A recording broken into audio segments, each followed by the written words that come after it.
Take 4. Okay. Posible ba na ang isang tao magkaroon ng isang pangarap at kailangang maabot niya yung pangarap na yun sa loob lang ng 30 days? Okay. Meron ako napanood dito kay paring Ronaldo. Ito, panoorin natin Sabi niya rito, pumukas ka na nga, ang bagal ng internet. Grabe. Okay, panoorin natin.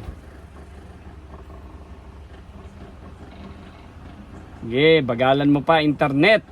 Ang bagal. Ayan. Importante ito eh.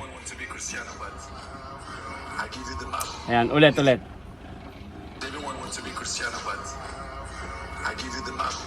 You think you will do it? That it's difficult. It's the discipline.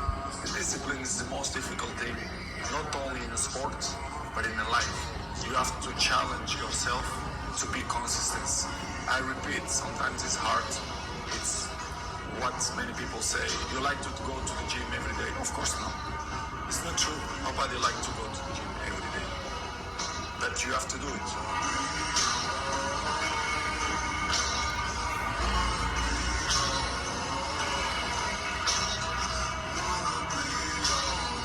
Galing. Okay. So, stop muna natin si paring Ronaldo Cristiano. Nung nakakita ko yung video na to, dati pa to yung isa pang video na sinabi niya, iisa rin yung topic tungkol sa discipline. So, totoo yun. Nobody wants to go to the gym araw-araw. Walang gusto pumunta ron araw-araw. Pero sa mga hindi nakakaalam, more than 2 weeks ago, sinimulan ko na yung challenge kasama yung anak ko tsaka yung isa ko pang ampon na si Bochok, pati yung pamangking ko. Nagkaroon kami ng 30 days challenge at nakaka 13 days na dapat kami ngayon. Kahapon, ibig sabihin 13 days na kaming nagji-gym. So pero kahapon ang nangyari, nung papunta na ako sa gym, biglang sumama yung parang yung dito ko sa sikmura. Sa taas parang pag inom ko ng malamig na tubig, hindi ako makainga, parang naipitan ako na parang malamig na hangin. Anyway, pero sila tuloy-tuloy pa rin.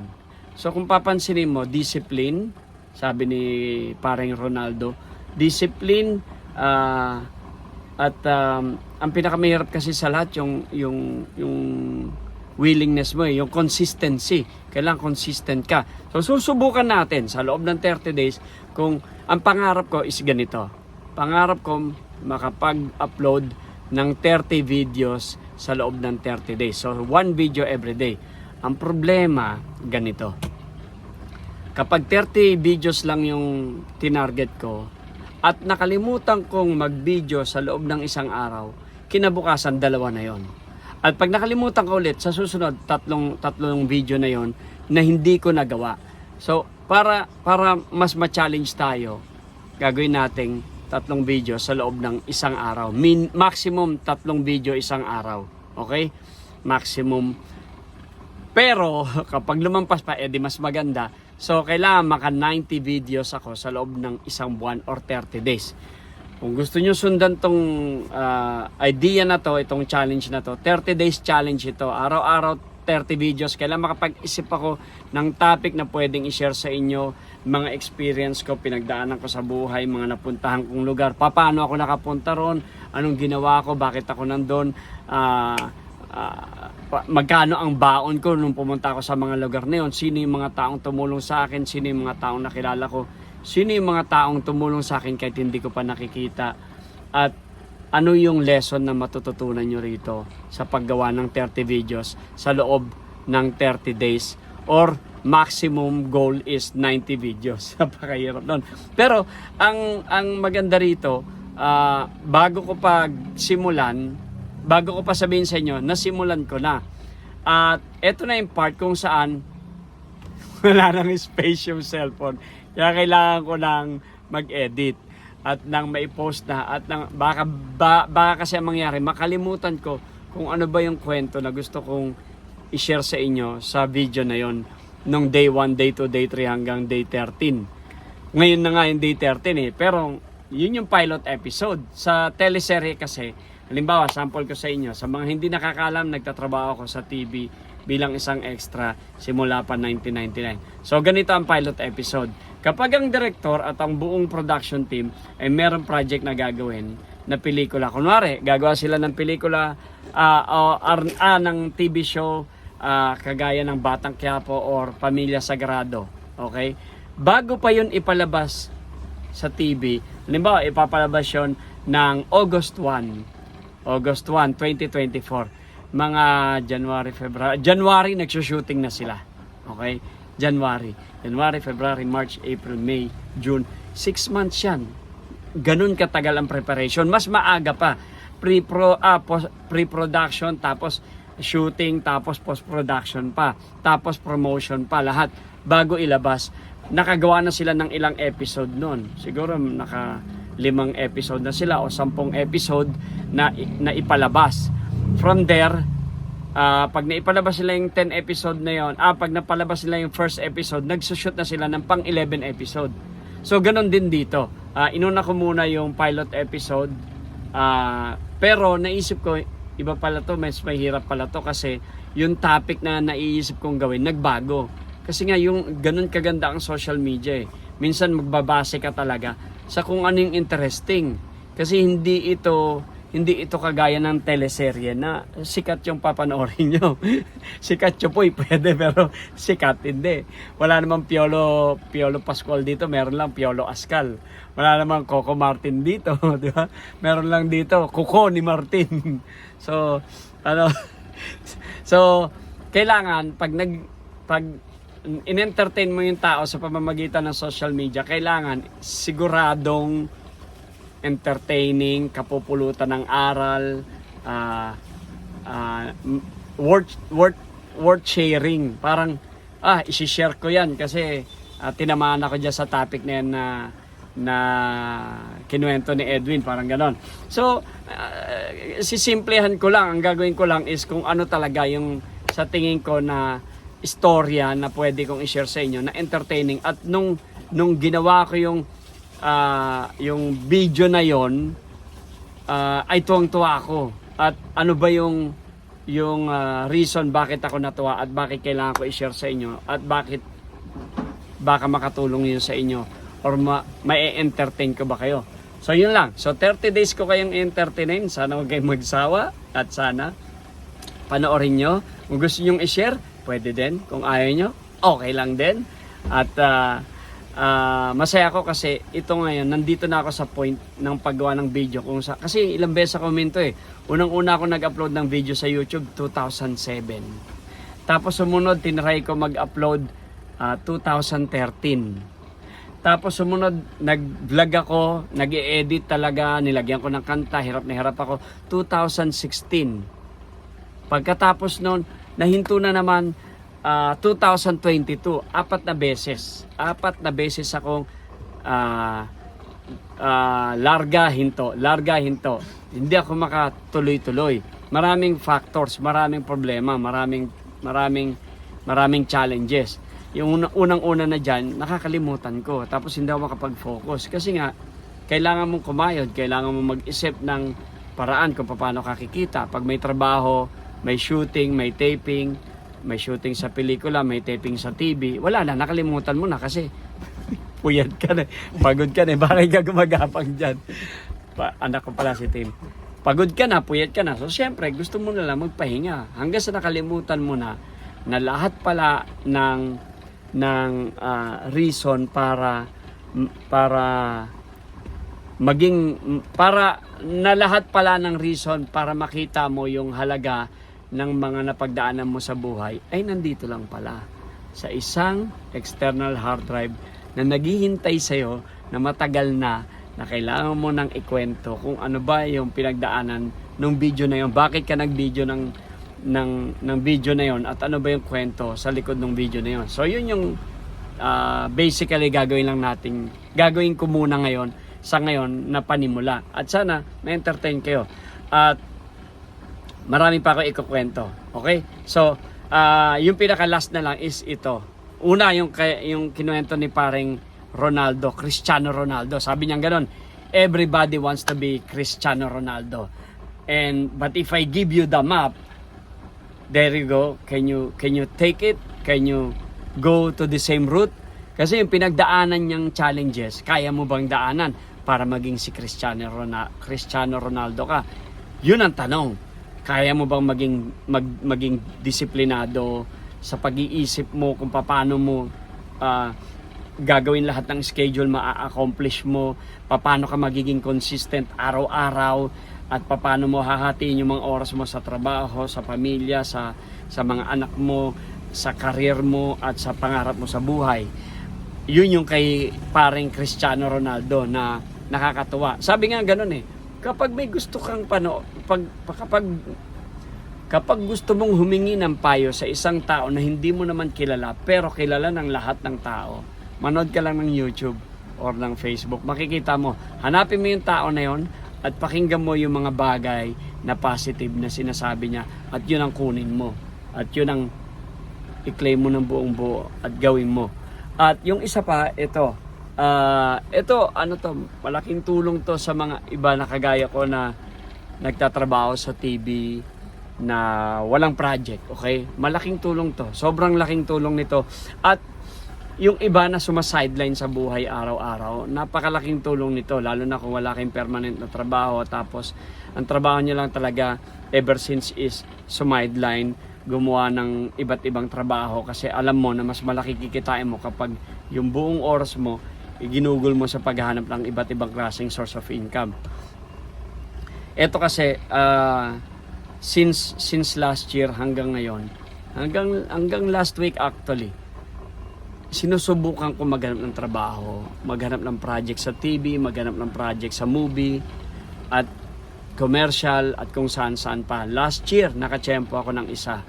Meron ako nagawang commercial. Ito yon.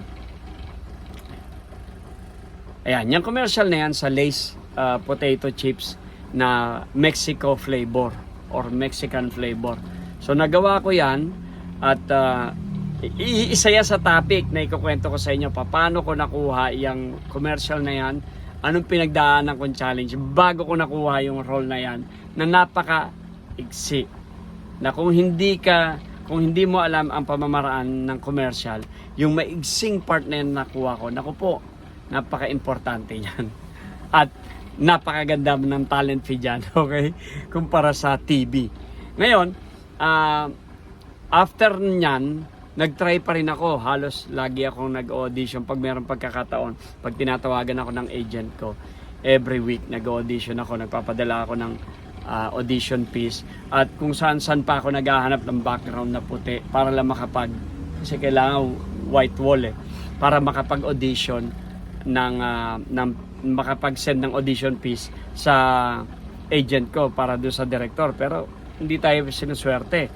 Nakailang try ako. Tapos ang ginawa ko, tinawagan ko rin yung mga kakilala ko na nakatrabaho ko since 1999 or 2000 hanggang dire-diretso, na kung mabibigyan ako ng trabaho or kung meron bang role na pupwede ako, kahit maliit na role lang, basta dire-diretso. Ang importante sa akin yung trabaho, dire-diretso, kahit na hindi na magandang role, kasi napakahirap naman makakuha ng magandang role dahil mas maraming magaling at mas maraming may connection. So ang buhay ganun lang naman. Kung marami kang i-build na bridge number 1, bridge number 2, bridge number 3, the more bridge you are connected to the other person on the other side of the bridge, you can go there, okay? Pag iisa lang ang tulay mo, doon ka lang makakapunta sa isang tulay na yun. Pero kung marami kang connection sa buhay, mas marami ang chance mong magkaroon ng pagkakataon makakuha ng iba't ibang klaseng trabaho. Pero this time, medyo nagulat ako kasi sinubukan ko sa 1, 2, 3, 4, 5, 6 na direktor na kaibigan ko. As in, kakilala ko to. As in, nakatrabaho ko to ilang beses. Yung iba, ninong pa ng anak ko. Yung iba, talagang matagal ko na nakatrabaho. Minessage ko, nagsend ako ng voice message, nagsend ako ng video message, nagsend ako ng text message. At sinabi ko, direct, baka may trabaho. Ganyan, ganito, ganyan. Wala. So, pero hindi naman nila sinabing diretso na wala. Ang sinabi nila sa akin, sige pre, pag meron, sabihan kagad kita. Merong iba tumawag, merong iba nag-reply, merong iba hindi. Merong iba, pinakontak pa ako, tapos after ilang days pinakancel yung schedule na pinasave sa akin. So, pero ito kasi part yan ng pag-aartista. Kahit mismo yung artista na sikat na, yung mga artista na hindi lang sikat, mayaman pa, tapos marami pang connection, hindi rin talaga kaagad nabibigyan ng project. At nagsimula nung pandemic, medyo mahirap makakuha ng project. So, ang ginawa ko, naisip ko, ano ba dapat kong gawin? Kasi, nakakahiya naman na kulitin mo ng kulitin yung tao na yun eh. Kasi, siguro wala talaga maibigay at nahiya silang bigyan ka ng role na mababa or bigyan ka ng role na nakakalimutan nila dahil busy sila. Siyempre, mayroon kang ginagawang project. 4 kasi sa kinontak ko. 4 doon sa 7 na kinontak ko o 6. 4 doon may project, may ongoing project. Yung isa, pang-5 sa pelikula. Pero hindi nila ako mabigyan ng project. So, sabi ko, ano kayang pwede kong gawin? Okay, kinuha ko yung positive side nung negative na nakuha ko. Kasi hindi ako nakakuha ng trabaho. So, negative yun. Pero, sabi ko, ano kaya yung positive side nito? So, ang positive side nito, naisip ko, nung nabasa ko to, okay? Ito yon. Nung nabasa ko tong quotes na to, sabi ko ba, okay to ah. Ang galing nito ah. So, eto sabi niya, okay? Ayan ah. Tingnan mo. Ayan. Sabi niyang ganon, para maano nyo na lang. Don't chase butterflies. Focus on your garden and the butterflies will come. Yung isa naman, sabi niyang ganon, happiness is like a butterfly. The more you chase it, the more it will elude you. But if you turn your attention to other things, it will come and sit softly on your shoulder. Ito yung isa pa. Don't waste your time chasing butterflies. Mend your garden and the butterflies will come. Sabi niyang ganon. Galing, di ba? So, inisip ko maigi, oo nga, no? Kumbaga, kung yung butterfly is yun ang work, so pinipilit mong i-chase yun. Siyempre, kailangan mo ng trabaho araw-araw. Kung sa edad mo na 48, tapos hindi ka na makapag-apply ng trabaho, kailangan mong kumpletuhin yung mga requirements. Ito yung alam mong trabaho since 1999. Sipin mo, 25 years ha. So, ayun yung butterfly. Pinipilit mong makuha yung trabaho or yung butterfly. Pero hindi mo mahanap, hindi mo makuha, wala kang makuha, nahihirapan ka. Kasi marami ding tao na nag-chase doon sa isang butterfly na yon. So naisip ko, ano kaya kung magtrabaho na ako sa ibang bansa? Pwedeng gano'n, di ba? Pero naisip ko, hindi rin naman ako makaalis papunta ibang bansa. Kailangan mo ng pera, kailangan mong pamasahe, kailangan mong mag-apply. Anong trabaho gagawin mo doon? So naisip ko, nung nakita ko yung mga external hard drive ko, ayan o. Dami, di ba? Sabi ko, ayun yung garden. Di ba? Ayun yung garden. Kailangan ko siyang i-mend. Kailangan ko siyang palaguin. Tingnan ko kung ano yung laman ng garden na yun. Ano yung seed na nandun para itanim ko sa garden at tumubo yung garden at gumanda. At baka sakali, pagdating ng 30 days, the butterfly will come. Yung trabaho ang hanapin ka, ang pumunta sa iyo. So yun ngayon yung gagawin natin, okay? So para matapos yung summarize natin, don't chase the butterfly or don't waste your time chasing butterflies. Mend your own garden and the butterfly will come. So ang gagawin natin sa loob ng 30 days, titingnan natin kung anong garden yung mabubuo natin para yung mga butterfly na yon ay bumalik at pumunta sa garden na yon. So kailangan sundin natin yung payo ni paring Cristiano Ronaldo na sabi niya, discipline. At para ma-develop yung para mabuo mo yung self-development, kailangan mo ng discipline, kailangan mo ng consistency, Kasi kung walang discipline at walang consistency, mahihirapan ka. Tingnan mo, sabi niyang gano'n, no? Ang bagal. Ayan na. Ayan na sinasabi ko. Nagka-leche-leche na. Be Cristiano, but I give you the map. You think you will do it? That it's difficult. It's a discipline. The discipline is the most difficult thing, not only in sports, but in life. You have But in your life, discipline is the most important of all, not only in sports, but in your life. challenge yourself to be consistent. I repeat, sometimes it's hard. It's what many people say. You like to go to the gym every day? Of course not. It's not true. Nobody like to go to the gym every day. But you have to do it. But you have to do it. Ang galing, di ba? But you have to do it. So, susundan natin tong system na tinuturo ni parang Cristiano Ronaldo at saka yung kwento tungkol sa butterfly at garden. At sa loob ng 30 days, tingnan natin kung ano ang maa-achieve natin. Okay? At itong mga video na ipopost ko, gagawin ko to entertain you at mag-share ng experience ko sa buhay na sa tingin ko makakatulong kahit konti lang. At kung hindi man yun makatulong, at least na-entertain kita. Okay? At kung hindi pa rin, at least na-share ko yung istorya ng video na yon na sinave ko ng pagkatagal-tagal na panahon. At kasi actually ano na yan yung iba dyan nagawa na, kaya lang nagkaroon ng, alam mo yung parang malapit ka na sa end ng tunnel, nakikita mo na yung liwanag sa dulo ng tunnel, tapos biglang nawala yung liwanag na yon, biglang dumilim ulit, tapos hindi mo alam kung babalik ka na lang o magdidiretso ka pa. So nandun na ako sa part ng buhay na yon. Kung babalik ako, madilim pa rin. At kung magdidiretso ako, madilim pa rin. So anong gagawin mo? Hindi mo alam, di ba? So nandun ako sa part ng buhay na yon. Di ko alam yung gagawin. Kasi ang biglang nawala yung liwanag na konting nakikita mo eh. So wala kang guide kung saan mo. Tapos ginawa ko, nagtuloy-tuloy pa rin ako, pero maraming panahon na parang ano ba gagawin ko next? Hindi mo na alam. Okay?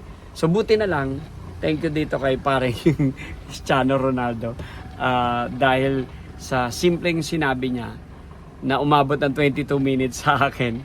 Sa simpleng sinabi niya, yun yung panghahawakan natin. 30 days lang ito mga pare ko mga kachokaran. 30 days challenge. 30 videos minimum. At sana may ma-share ako na makatulong sa inyo. At kung hindi man, sa loob ng 30 days wala akong naitulong, pasensya na. Pero sa tingin ko meron. Imposibleng wala yan. Sisiguraduhin natin yan. Okay? So hanggang doon lang ang istorya natin ngayon. Ito ang aking second video at sana magustuhan nyo itong ibinahagi ko sa inyo. At bukas, actually, alas 2 na. 2:09 AM na. Ayan. Tulog na ang mga tao. So, nakadalawang video lang tayo. Kaya kailangan bukas mas sipagan ko pa. At mas mag-focus pa ako. Focus talaga. Focus. Focus, discipline, hard work, consistency, and the butterfly will come. Alright? Hanggang sa susunod. Bye-bye!